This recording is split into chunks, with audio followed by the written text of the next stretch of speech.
ya, dan kemudian supaya tidak dipengaruhi oleh ajaran-ajaran yang disebutkan itu di atas tadi, maka Paulus memberikan nasihat kepada Timotius, ya, bagaimana kita menjadi seorang pribadi yang berkualitas dimanapun kita berada.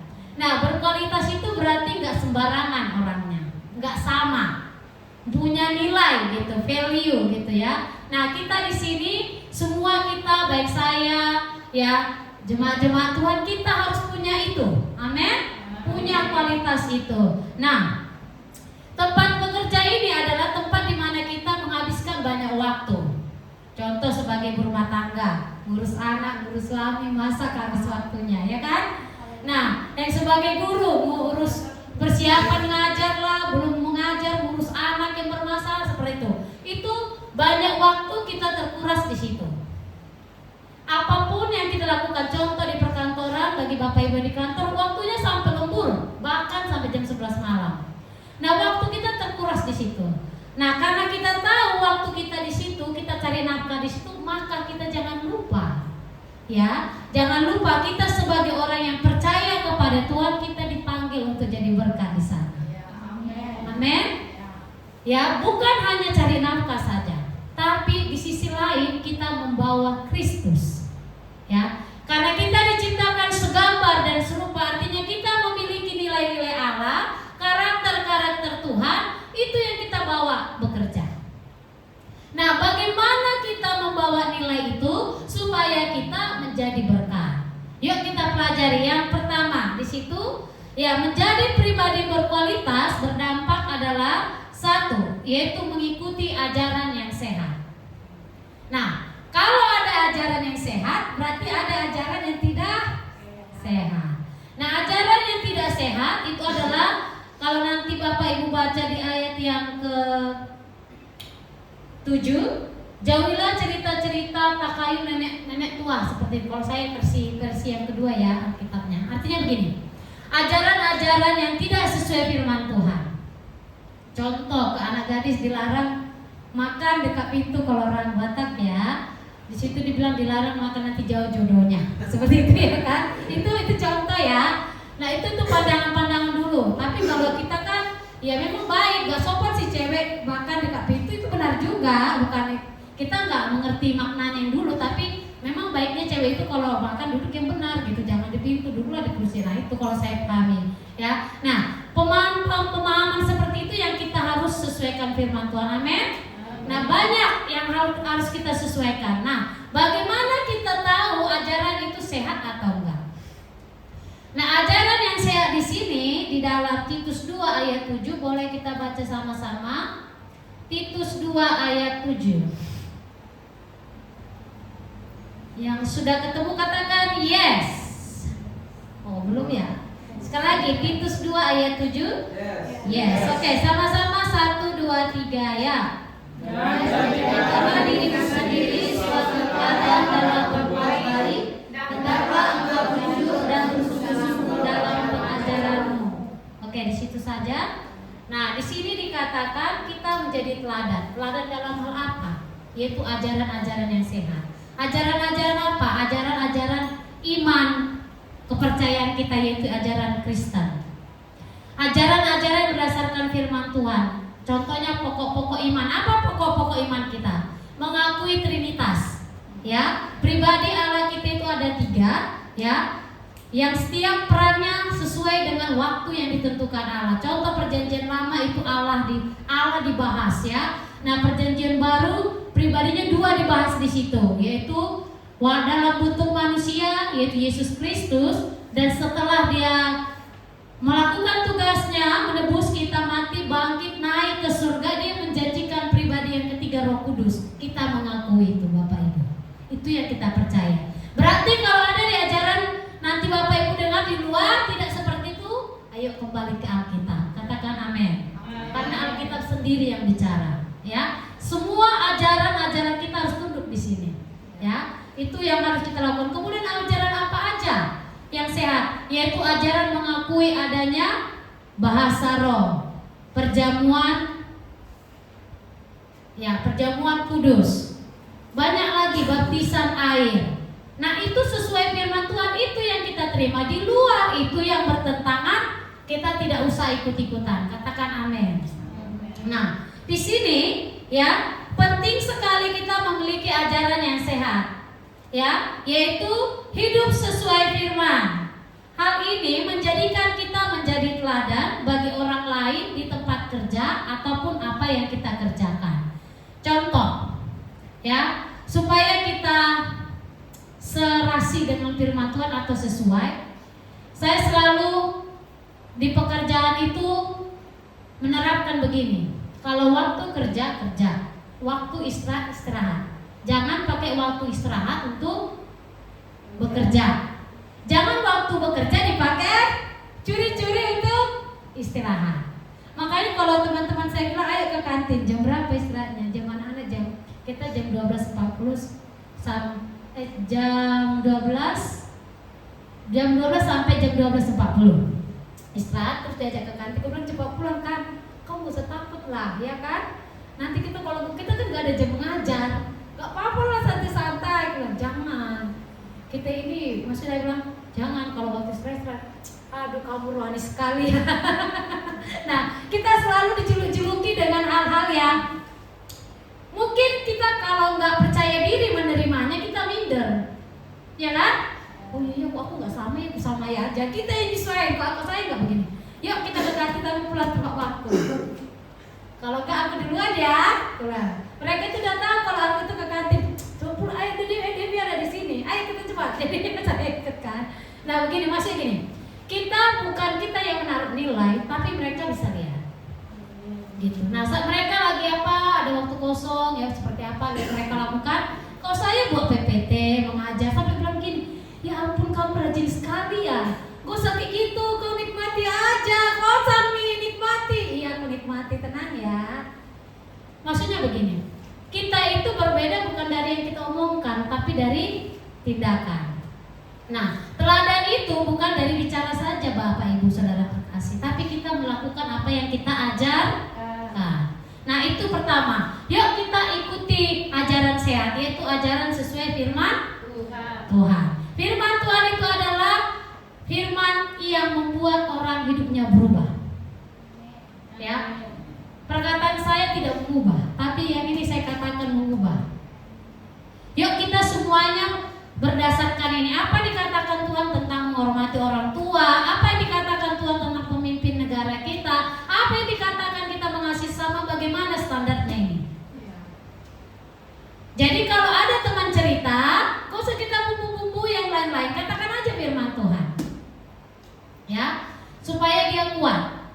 Gak perlu kita ngomong dari sana dari sini, gak usah, bilang aja firman Tuhan begini, saya bisa kasih ini, saya doakan kamu, dia juga senang. Ya kan? Karena kita bukan menggurui, tapi kita memberikan apa yang Tuhan kasih aja gitu. Nah, itu kita harus berdasarkan yang setuju, katakan amin. Yang kedua, gimana jadi pribadi yang berkualitas? Yaitu ibadahnya giat. Katakan ibadahnya giat. Iya.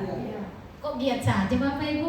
Ibadah yang giat. 1, 2, 3. Ibadahnya giat ya. Kalau giat kan kita bingung giat apa ini? Ya kan di sini jelas ibadahnya giat. Nah, di sini kalau Bapak Ibu Alkitabnya kan ya maksudnya di situ Alkitab terjemahan baru edisi 1 punya Bapak Ibu, di situ disebut ya beribadah giat. Kalau saya di edisi yang kedua nih saya bacakan. Di sini dikatakan ayat ke-8. Latihan jasmani terbatas gunanya, tetapi kesalehan itu berguna dalam segala hal karena mengandung janji baik untuk hidup ini maupun untuk hidup yang akan datang. Jadi ibadah itu sama dengan kesalehan. Ya, kesalehan itu berarti perilaku kita bagaimana, ya kan? Saleh. Nah, tokoh Alkitab yang saleh itu adalah Ayub. Jelas-jelas Tuhan membilang Ayub itu adalah orang yang saleh.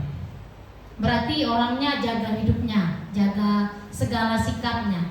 Nah, di sini saya mau ngajak kita, ada 2 perbandingan, latihan jasmani dan latihan rohani. Ada perbandingan. Latihan jasmani berguna, tapi terbatas. Contoh, cewek kan sering diet untuk mendapat kesempurnaan badan. Nah, ya kan? Dia latihan terus, tapi kalau nggak sering keseringan, ya pasti tidak akan berhasil. Itu terbatas. Ya kan? Nah, sekarang firman Tuhan di sini latihan rohani katakan tidak terbatas, yaitu ibadah. Dalam ibadah, bukan ibadahnya di gereja, ibadah bisa dilakukan di mana-mana. Ibadah itu adalah sikap hati kita kepada Tuhan. Makanya ada dua jenis ibadah. Ibadah dalam kehidupan sehari dan ibadah di dalam formal seperti ini di gedung gereja. Jadi, mari kita lihat bahwa hidup kita adalah hidup di dalam kesalehan. Ya, giat ibadah. Caranya gimana? Yuk, kita doanya kencang, firman Tuhannya setiap hari. Tampak kalau gak baca itu rasanya ada yang hampa sampai begitu. Ya, dan ikut pelayanan. Contoh ya, menerima tamu, ya kan? Oma-oma biasanya menerima tamu, doa, ya kan? Untuk mungkin anak gadis ya, anak-anak pemuda biasanya main keyboard. Ya, yuk tekun di situ. Ya, tanpa kita sadari itu akan membuat firman Tuhan masuk dan mengubah kita. Karena kita duduk di situ datang ibadah. Amin. Yuk giat ibadah. Ingat, ibadah itu berguna bukan hanya sampai sekarang tapi sampai kekekalan. Yuk, kalau kita aja mencari kesempurnaan di bumi ini dengan latihan jasmani, kalau kita mau juara dalam hal sport ya, seperti Jeremy nanti akan menjadi impiannya besar ya, untuk menjadi seorang olahragawan, mewakili bangsa kita, ya kan?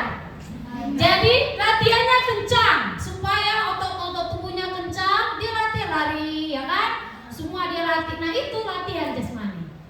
Kalau kita begitu tiap hari ini doanya kok konsisten, baca firmannya konsisten, pelayanannya konsisten, ada badai terus ikut, nggak ini. Saya yakin juga roh kita kencang.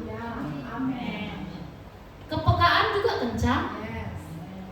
Nah itu sama. Kalau dunia ini kita kejar begitu nih supaya kita bagus secara rohani, olahragawan, apalagi yang rohani harus lebih kencang. Ya kan? Mama Lulu bilang begini, kalau sudah gak kuat kamu berdoa duduk, berlutut pun jadi. Kalau gak berlutut kau buat tiarap juga jadi. Jadi artinya begini, ketika kita nggak sanggup, hanya doalah yang kekuatan kita. Ya. Nah, mari kita mantapkan yang kedua ini. Amin, Bapak Ibu Saudara terkasih. Ingat, firman Tuhan juga dalam perjanjian lama dikatakan orang yang rajin ibadah itu Tuhan pelihara makanannya, Tuhan pelihara rumahnya. Amin. Jadi yuk kita mengejar kekekalan. Ya. Kalau kita mengajari kesempurnaan untuk badan kita bisa, apalagi kita yang rohani harus lebih kuat. Amin. Yuk, yang percaya katakan amin. Mari kita, ketekunan rohani akan tampak dalam sikap perilaku kita, bahkan ketika dalam menghadapi tekanan pekerjaan. Nah, ini sangat perlu. Orang yang beribadah itu bicaranya akan kelihatan, gak pernah ngawur, gak pernah di sembarangan. Orang yang rajin ibadah itu akan hati-hati kalau dia bersikap sama orang, karena dia tahu kalau aku lakukan ini menyenangkan Tuhan gak? Ya, jadi yuk kencangkan ibadahnya. Ya, meskipun kadang hujan, ya sedikit pakai topi ya pakai payung lah. Itu ada pengorbanan sebenarnya. Naik level bawa payung, ya berat kan, capek tangan. Itu pengorbanan. Sebenarnya Tuhan kecil tapi itu pengorbanan. Kemarin saya nggak sebut nama. Ini 2 pagi kan kita ada 2 pagi nih, apalagi besok nih. Ya, yang bawa itu caku. Terus disuruh saya bawa firman. Saya bilang oke. Terus yang WL sama 2 sapaan tukaran. Terus dia bilang, Kak nanti saya kasih ini ya. Oke. Aku pokoknya 2 Kak. Aku mau mandi. Aku bilang kamu itu kalau pelayanan, kau mandi dulu. Jadi nggak ada alasan-alasan. Mandi tengah 5. Aku aja mandi tengah 5. Dingin-dingin sih saya bilang. Tapi itu pengorbanan pelayanan. Mau enak-enak pelayanan. Aku bilang kalau jadi murid, ya itu. Tapi kalau mau jadi follower, enaknya aja ikuti. Udah, kita mau jadi apa? Sebenarnya kan kita buat alasan banyak hal, ya kan? Aduh, nanti gitu. Aduh, aku masih. Padahal sebenarnya kita bisa loh. Hanya dibutuhkan waktu lebih kita mengerjakannya supaya bisa. Itu artinya ada pengorbanan waktu. Nah ke gereja juga kadang hujan kan, Bapak Ibu jalan bawa payung, kita ada pengorbanan. Bawa barang itu kan berat. loh Tuhan lihat. Ya kan? Mungkin sepatunya diganti ya, ditaruh di plastik pakai sandal. Itu Tuhan sangat senang loh lihat kayak gitu. Ayo kita giat ibadah. Ya, kalau mau Tuhan, kita boleh Tuhan bekerja, utamakan Tuhan. Ibadah, dia suka orang-orang yang suka ibadah. Makanya Israel itu selalu dibilang mendekat kepada Tuhan. Jangan jauh. Ya, tapi mereka memilih ya begitu. Ya, tapi kita yuk belajar dari tokoh-tokoh Alkitab. Kalau mereka ada kelemahan, kita belajar dari kelemahan mereka. Ya kan? Menjadi kekuatan. Ya, kalau kekuatan mereka seperti tokoh-tokoh Alkitab, kita pakai itu. Yang lemahnya kita jadikan kekuatan kita. Ya. Nah, kalau orang Israel sering jatuh bangun ya kita, kalau aku janganlah, aku udah belajar begitu. Ya kan? Seperti Musa ketika naik ke Gunung Sinai, ditinggal mereka, udah mereka berkarya bangun dari lembu dari apa patung emas ya, disembah. Padahal hanya ditinggal sebentar. Tuhan suruh turun, Musa turun dia. Marah Musa, dihancurkannya 2 loh batu, disuruh naik lagi dia sama Tuhan, naik lagi kamu, buat sendiri. Di situ sebegini maksudnya. Ketika nggak ada pemimpin atau nggak ada, kita harus tetap bersama Tuhan. Yes, amen. Itu namanya giat ibadah. Ya, supaya kita kuat, maksudnya dasar kita itu kuat. Yuk kita kalau mau giat ibadah, aku lakukan buat Tuhan. Aku menyenangkan Tuhan. Tuhan udah baik, udah kasih aku anak yang cantik, udah kasih aku kesehatan. Kenapa aku nggak bisa datang ibadah? Hanya bersyukur bahwa aku diriku ini aja nih. Tuhan ini aku bersyukur. Tuhan sangat senang Bapak Ibu. Yang setuju katakan amin. Oke, yang ketiga, bagaimana pribadi kita menjadi berkualitas? Yang ketiga adalah usahanya kuat. Sama-sama katakan usahanya kuat. Usahanya kuat. Usahanya kuat berarti usaha itu ada dorongan dari kita, ya kan? Dipaksa nggak? Dipaksa. Nggak ada usahanya. Oh gini ya, gini aja. Itu nggak usaha. Bapak Ibu pernah lihat orang dorong truk? Ya kan? Usaha kencang. Belum 1, 2, 3 ya. Itu usahanya kencang. Nah ini maksudnya usaha kita loh. Ya, usaha kita bagaimana supaya kita berdampak, berpengaruh. Ada usaha, ada dorongan, kita paksa. Ya, kita paksa. Ya, supaya kita berada di tempat posisi yang benar. Begitu. Nah, mereka yang giat ya, mereka yang giat untuk mempertahankan dirinya, memiliki ajaran yang sehat, ya. Tadi ajaran yang sehat, yang kedua ibadahnya tekun, yang ketiga dia memiliki dorongan yang kuat, ya, usahanya kuat, itu akan dikenal pekerja yang tekun. Amin. Nah, kalau ibu gembala kita, ibu Eni selalu bilang, contoh Devi hari ini jual bakso, ada yang beli nih ya hari ini jual bakso, besok saya jual bakmi ataupun apalah jenis yang lain. Tiba-tiba ibu ini datang, Miss Devi mau beli bakso, maaf ibu saya sudah bakmi. Kan berkatnya hilang, ya kan? Karena tidak tekun. Nah kita juga tekun, ada usaha-usaha yang kita buat. Kolose 3 ayat 23 yang membuat kita seperti apa usaha yang kita lakukan. Sama-sama kita baca. Kolose 3 ayat 23. Udah ketemu? Amin? Yuk kita baca supaya kita dengarkan dengan telinga kita masing-masing. 1, 2, 3 ya. Apapun juga yang kamu perbuat, berbuatlah dengan segenap hatimu seperti untuk Tuhan, bukan untuk manusia. Nah, ini usaha yang seperti ini maksudnya. Segala yang kamu lakukan dengan segenap hatimu, lakukan untuk Tuhan, bukan untuk manusia. Kenapa firman Tuhan bilang bukan untuk manusia? Karena kalau kita lakukan buat manusia, pasti kita kecewa. Contoh, hari ini saya melakukan contoh ya, saya sapu gereja, contohnya saya sapu, saya pel, supaya juga ibu ini rajin saya kan. Rupanya suatu hari ibu ini marahi saya, Devi ini di mana sih bla bla bla. Oh gitu ya, karena aku udah capek loh kerja ini loh. Nah, akhirnya kecewa kan? Nah, kalau kita lakukan buat manusia, makanya firman Tuhan bilang jangan lakukan buat manusia, lakukanlah buatku, kata Tuhan. Supaya senang lakukan buat Tuhan. Ada orang yang mengusili kita, kita nggak kepancing emosi karena kita tahu tujuannya untuk Tuhan. Saya sering lakukan ini. Kadang ya lihat teman-teman yang nggak suka di pekerjaan ya, senyum aja susah sama kita. Padahal kita ada senyum. Kok kita kasih senyum nggak mau ya? Gratis loh. Terus saya curhatlah sama Bapak Rohani di gereja. Iya, aku bingung ini ngadapi mereka. Tapi karena kita anak Tuhan, ya mau gimana? Ya kan? Aku kalau sesuatu buat Tuhan, ya udah aku senyum aja. Selamat pagi, dia dengan kok biar aja aku gak peduli. Selamat pagi, kok yang terserah dia gayanya apa, ekspresinya tetap aku begitu. Lagi senyum gitu kan kayak harga diri turun sebenarnya. Teman-teman tuh bilang ngapain kamu kayak gitu, kan? Aku bilang nggak apa-apa. Nilaiku kan bukan nilai begituan, nilai Kristus. Saya bilang segitu. Nilaiku nilai Kristus saja.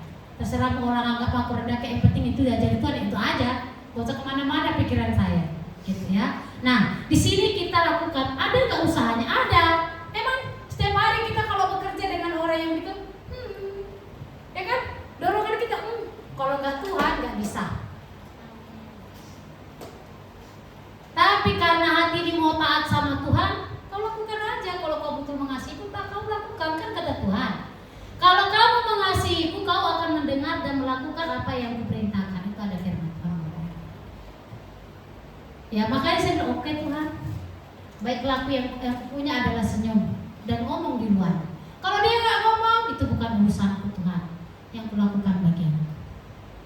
Tantangan ada di mana-mana, makanya diperlukan usaha yang kuat. Nah, kalau usaha kita kuat, yakinlah pasti kita berhasil.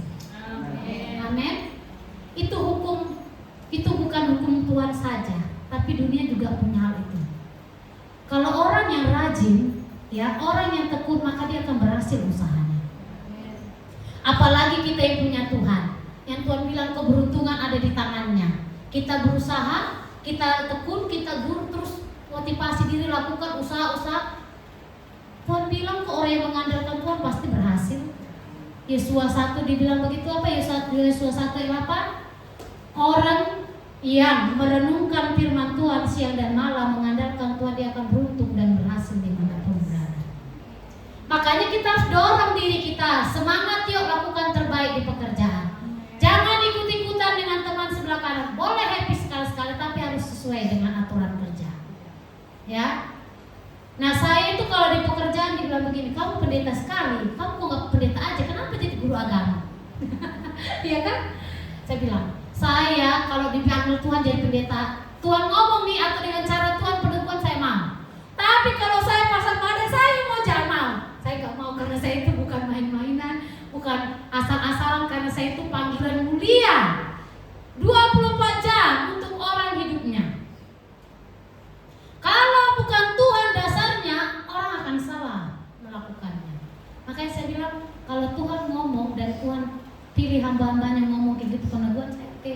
Tapi kalau saya menyesorkan diri, saya bilang, Tuhan, kau sendirilah yang memanggil, baru saya oke.